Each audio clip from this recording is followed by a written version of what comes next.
In this video, I'll be showing you how to change your mass airflow sensor on a 2004 to 2012 GMC Canyon and Chevy Colorado. It's always a good idea to remove the negative terminal on your battery before working with any electrical components. To remove the wire harness, push down on the little tab and then pull out.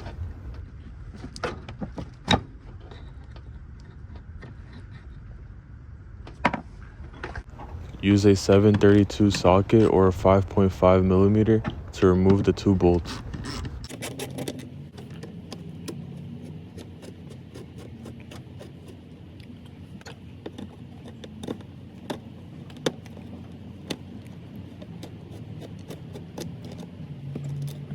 Now you could grab it and just pull it straight out.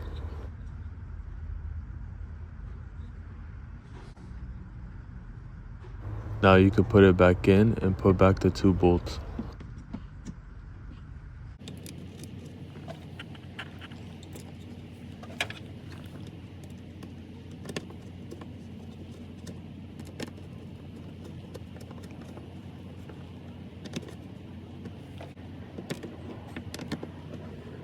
Now you can put the wire harness and it should just clip right back in.